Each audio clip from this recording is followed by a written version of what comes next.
Welcome back to Landscapes of Consciousness, where we're on our continuing quest for truth, justice, and the consciousness way. Welcome back, Harry. Nice to be here again. You know that line is originally from Superman, which is an interesting metaphor because there was a book that came out. It was a bestseller, I think, last year called The Rise of Superman, which documented this whole amazing rise of a new breed of human being who, on the basis of being in the zone, their peak experiences, are manifesting extraordinary performances in athletics, primarily the extreme sports like freestyle skiing and surfing. And it's interesting, there's also a new breed of human being right now who, on the basis of their inner experience, is also manifesting extraordinary performance on an inner level. So I think that's a great segue into what you're doing. You've been exploring this whole domain of consciousness. How does that connect? Well, the great thing about consciousness is that everybody has it already. You don't have to develop it. It can be developed, but you're already starting from the ground state of human consciousness. So an extreme sports fellow has to exercise and do all kinds of development to get to the point where an extreme sport makes sense. With consciousness, you can, because it's the basic value of human consciousness itself, there are procedures and techniques that will develop it naturally. So what you're saying is consciousness is so intrinsic to our experience. That's really what you're saying. And now there's an interesting thing, though, I want to just interject here, is in extreme sports, there's an immediate benefit. The Yes. performance isn't a benefit. You do Yes. this great world-breaking record thing, of jumping over 20 school buses or whatever they do with, it's crazy. But there's an intrinsic benefit to having these experiences. That's what you were just describing in our Yes. last episode.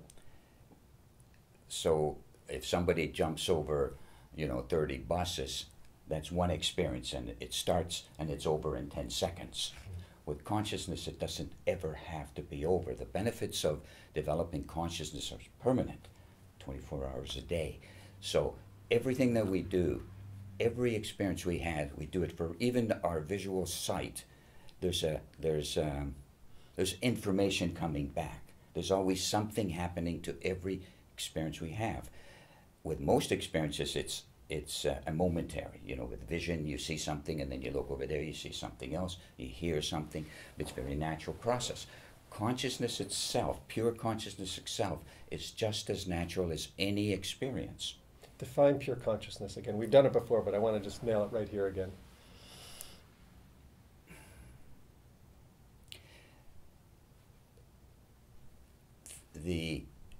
Every human being, whether they're aware of it or not, has a field, has an unbounded consciousness that's at the basis of every thought, every impulse, every movement. It's there, it's always there. We could call it universal consciousness, we could call it enlightened consciousness, we could call it self-awareness. It's an expanded field of infinite, you could call it infinite potential if you want. And everybody has it. Most people aren't aware of it.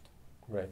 And now this is something I also want to segue back to something we said in one of our previous episodes, because I really want to go into these benefits. And all of our lunches we've had over the years, I'm always talking about what the benefits are. And, you've talked about this, how it applies, having this experience of consciousness, how it applies to your personal life, how it applies to your family life, your business. You run a large business. And how is it that this intrinsic experience of consciousness, how does it trickle in and seep into your life and expand it in a field of benefits or richness or fullness in some way? Because pure consciousness is already self-existent and eternal, we needed to have a way to contact it. And contact it, we have to have a way to stay in the experience, have it not fade. And why would we want to do that? And the reason we'd want to do that is because the experience of self-awareness is, within itself, is satisfying and beneficial. You can feel it, you can see it, you can taste it eventually. And it has a quality that makes you want to experience it and have the experience more and more. The question is, why doesn't everybody have it if it's so natural? Right, that's a very good question. I mean, I think we've touched on that a little bit before. We gave the analogy of like we're fish swimming in the water. The fish doesn't realize that the water is there because it's just in it. But there's something a little bit more. I mean, what I really want to hone in on this whole field of the intrinsic benefit of experience. What that means, what that feels like, what it looks like. I guess that's the gist of our talk today. And why is it that just having the experience itself is its own benefit? That's something you've told me many times. Maybe you can elaborate on that a little bit. You know, when you talk about subtle states of consciousness, it's sometimes hard to find words to, describe the experience even. But the experience of pure consciousness is satisfying. It's quiet. It's permanent. It's there 24 hours a day. You like it, so you want it. Now, any experience that we have, the reason we go for an experience is because we want something out of it. We want something good out of it. We want something permanent. We want some happiness out of it or some joy out of it. We're not looking for experiences that aren't satisfying. Nobody is. Mm-hmm. Those things just happen. So the one experience that can be completely satisfying and permanent is the state of pure consciousness. My experience has been that even though, business life and family life, and there can be lots of ups and downs, what really attracted me to pure consciousness or the pursuit of pure consciousness is that it has a permanence, it has a stability, it has something that cannot be upset. And there's a quality to pure consciousness that is infinitely satisfying. It's very quiet. It doesn't kind of, as if take over your life and obliterate everything else. What it does is enhances all other experiences. It's kind of like a light that suddenly gets turned on. It's kind of not that great an analogy, but think of it as a light that gets turned on. There was darkness, suddenly there's this light. Now, this light doesn't obscure the senses or experience or anything else. It enhances it, gives clearer sight, further vision, deeper experience. So the inner kind of has an opportunity to, as if, move to the outside. So more and more, not less and less. I think what we're talking about really fits with an experience you once told me. It was in one of our lunch meetings a while back where you were talking about having the experience of consciousness and then how it seemed to fade and come back. Maybe that applies right here. Would you like to tell that experience? Sure. Okay, so the experience started, I was walking outside, minding my own business. I was alone and not thinking that I had any particular experience. I wasn't aware of having any particular experience. I wasn't feeling bad. I wasn't feeling good.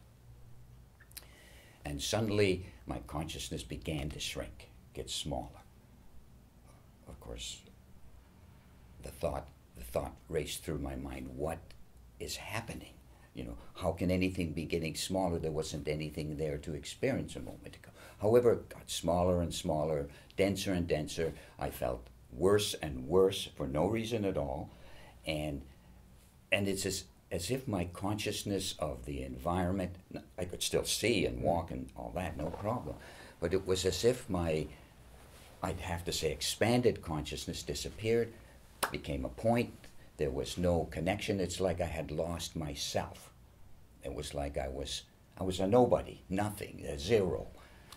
And it was horrible. It was terrible.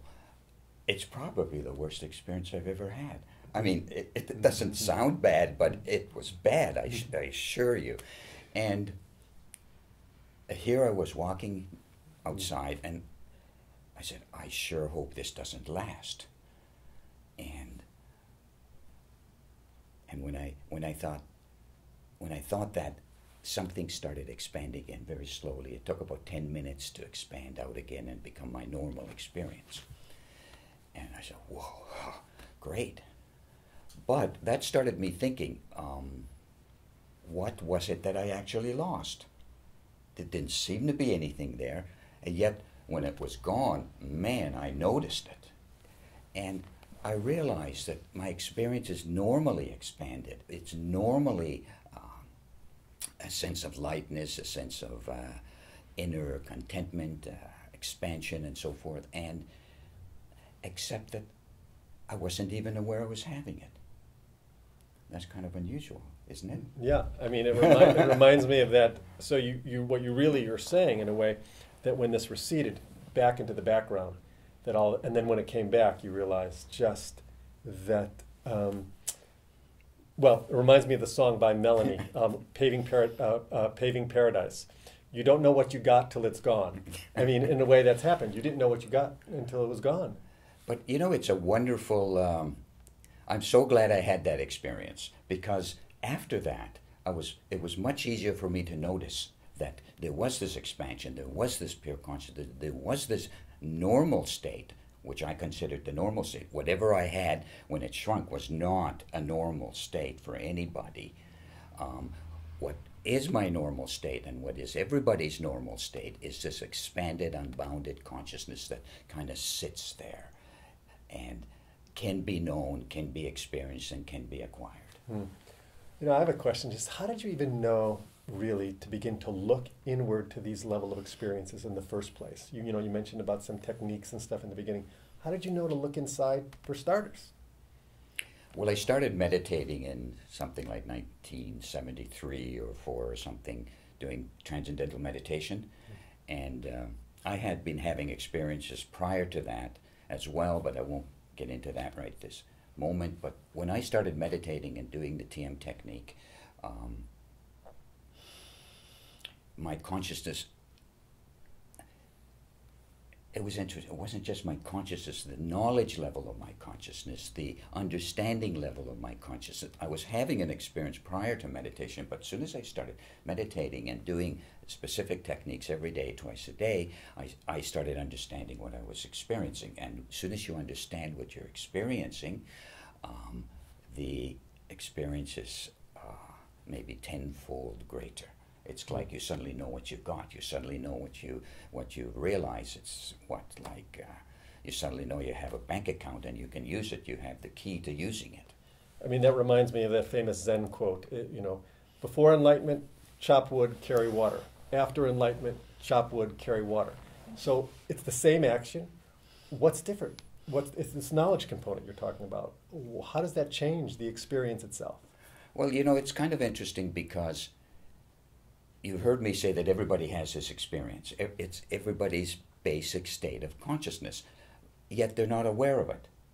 They don't understand that that's their basic state. They don't get it.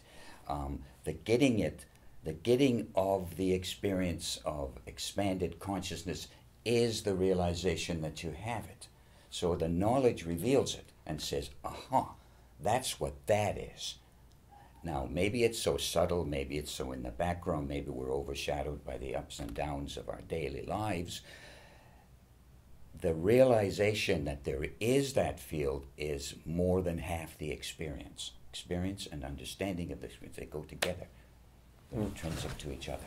So this is a really good point. Now I'm starting to get this kind of relationship. And it's a little bit abstract. It's a little abstract to get the fact that it's the intrinsic experience of this inner experience is its own benefit, that everyone thinks, you need to do something, there's a step of action, achievement, fulfillment. You got to do action to get fulfillment, which makes you feel satisfied. And what you're saying is that there's this intrinsic basis of the experience itself and the knowingness of it, which changes you. And that reminds me, there's a Vedic expression that says, the knower of Brahman, which is totality, becomes totality, meaning what you see, you become. And it seems that when you start knowing this field, seeing yourself as this field of consciousness, you change. Is that? You start accruing the benefits. Now, everybody has the benefits of pure consciousness because that's what exists, that's what existence is, that's what universal consciousness is, but you have to be aware of it. Being aware of it is the knowledge of it. That's the knowingness of the experience that everybody has. The knowingness brings it to the foreground. Well, then I'm kind of putting out these other Vedic expressions. There's the one famous one, I am that, thou art that, all this is that, and that is a field of consciousness. That's clearly something, what you're talking about is knowing that I am that and thou art that and all this is that. How does that fit in with this framework you're talking about? Well, when you look at the statement, say, I am that, when I was describing the experience of losing consciousness, it was the I that I was losing, that self-awareness, the knowingness that I am somebody. I'm an expanded eternal being. That disappeared. That's the I. Thou art that is, now, generally speaking, those three statements are thought of as abstract. I don't look at them that way. As soon as you know that I am that, the thou art that becomes concrete. It becomes substantial. The I-ness of a personal experience becomes an expanded value of everybody's experience. And all this is nothing but that pulls in the relative field, material life itself. All of it becomes concrete and is known as the I of the experience. Not that it becomes, thou art that and all this is nothing. Those two don't become less. They become more. Think of the light analogy. I am that. As soon as you have this light of consciousness, then everybody on earth becomes known as the self. All material values also get known as the self. So here's the knowledge component, expanding. So, it's really more than philosophy. People think of that sometimes as the philosophy of I am that, thou art that, as a philosophical statement. But this is an experiential statement you're talking about. Experiential is in the sense of a deep knowingness that happens to you. All my life I've thought of, I've tried to understand and I pursued the knowledge of how is the inside experience, how is consciousness different from the outside, and is it different? And if it isn't different, how is it similar? What's the difference between my perceptual experience and my inner experience? And what has developed for me over the years is that you say, kind of like the inner eye. You have an outer eye that sees outside, but there's also an inner eye, and there's inner hearing. And inner hearing and outer hearing, and inner hearing and inner seeing is not much different than outer hearing and outer seeing. They're almost the same thing. Just think of your eyes looking in and looking out at the same time. And if that's possible, then the inside starts losing some of its definition. Now I can explain this later. And the outside takes on more of the quality of the inside. In other words, consciousness expands, more and more is included, and less is outside the experience. There's a kind of a unification that takes place. You wrote a poem that I think illustrates this. Would you like to read it now? Okay. Well, what about you reading it? All right. You talked me into it. So this says, how long ago did you write this? 2 years, maybe. 2 years. Okay, it's just fresh, hot off the press. Yeah. A wonder to my sight. I saw perfection's radiant form, a circled burning central shine, rings of creation spreading, forming differences, to hold a breath from speeding back unknown. I am this holding sound that speaks its wonder to my sight, declaring fullness as a point so small that eternity in flux will hide its nest inside. And all the gods and goddesses have found their space of play and stirring, pouring, happiness so loud that stillness can't resist but shout and mix its knowledge to a soup. So grand that even I can find a causeway to creation's infinite arms, where the earth, body, soul, heaven, me and God, all flexing knowledge, bliss and joy, can go as oneness separate ways, forever joined, a geography of heaven's home. I alone, and you alone, so close that every tiny thought, every tiny sense tingles at God's open door. So with this poem, I was wanting to express what we were talking about earlier, how the benefit of having the experience of pure consciousness is having the experience itself. That experience is far greater than any other experience we can have. You know, all of us, me included, we're running around, you know, in our daily lives, and we do this, and we expect some kind of reward. We want a pile of cash on the table, right? Mm-hmm. The great thing about consciousness is what I'm trying to say in this poem is that the value of the experience of pure consciousness is so wonderful that not that it, you know, in any way obscures our ability to have a pile of cash or get a pile of cash. It enhances that, but it's so fulfilling within itself that that's why we go for it. That's why we want it. Who doesn't want happiness? Do we care where it comes from? Not really. Everything we do in our lives, we want to be fulfilled, and we want it permanently. We want it 24 hours a day. So I think that that's really maybe a good ending point, because we're really talking about this deep intrinsic knowingness, which has both knowledge and experience that gets stabilized. Yes. And I think that is really a good place to whet our appetites for our next episode. Okay, great. Good. So with that, I wish you once again good consciousness and happy trails till next time. See you again soon.